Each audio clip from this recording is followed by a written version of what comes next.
हिमाचल में गरीबी घट गई है या फिर बीपीएल और अंत्योदय सूचियों से नाम हटाकर आंकड़े सुधारे जा रहे हैं। हजारों परिवार एक झटके में अपात्र कैसे हो गए? और सबसे बड़ा सवाल, इस फैसले की कीमत गरीब क्यों चुका रहे हैं? हिमाचल प्रदेश में बीपीएल और अंत्योदय सूचियों के पुनर्गठन को सरकार ने वास्तविक जरूरतमंदों तक लाभ पहुंचाने की कवायद बताया है।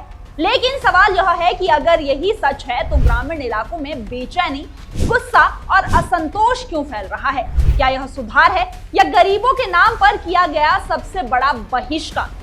कांगड़ा जिले के जसवा, प्रागपुर और देहरा विधानसभा क्षेत्र से सामने आए आंकड़े किसी भी संवेदनशील सरकार को आत्ममंथन के लिए मजबूर कर सकते हैं। जसवा प्रागपुर में 3237 बीपीएल परिवारों में से सिर्फ 278 ही वास्तविक गरीब कैसे रह गए? क्या शेष 2959 परिवार रातों रात आत्मनिर्भर हो गए या फिर कागजों में ही उनकी गरीबी खत्म कर दी गई? देहरा विधानसभा क्षेत्र में हालात और भी गंभीर है। यहाँ पर 3946 में से केवल 195 परिवारों को ही पात्र माना गया।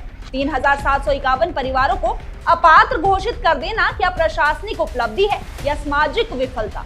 जिन परिवारों की जिंदगी सरकारी राशन, स्वास्थ्य योजनाओं और सब्सिडी पर टिकी थी, उनके लिए इस फैसले का विकल्प क्या है? यह सवाल सरकार क्यों नहीं बता रही?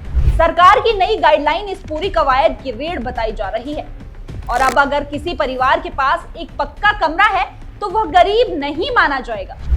अगर परिवार में 18 से 59 वर्ष का पुरुष सदस्य है तो वह स्वतः अपात्र है। भूमि सीमा 2 हेक्टेयर से घटाकर 1 हेक्टेयर कर दी गई। सवाल यह है कि क्या पक्का कमरा भूख मिटा देता है? क्या कामकाजी उम्र का पुरुष होना रोजगार की गारंटी है?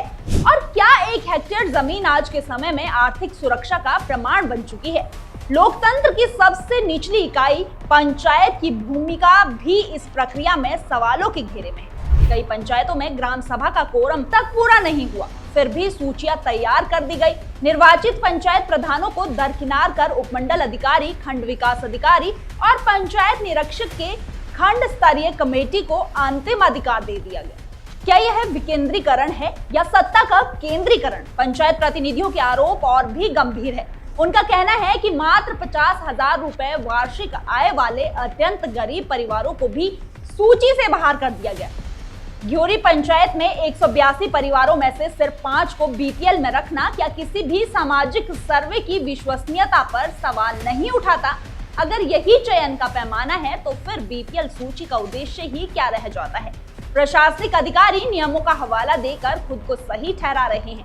कहा जा रहा है कि कम आवेदन आए और जो आए उनमें से ही पात्रता तय हुई। लेकिन सवाल यह है कि क्या आवेदन ना कर पाने वाला परिवार गरीब नहीं होता? क्या जानकारी, पहुंच और प्रक्रिया की जटिलता खुद गरीबों के खिलाफ एक दीवार नहीं बन जाती?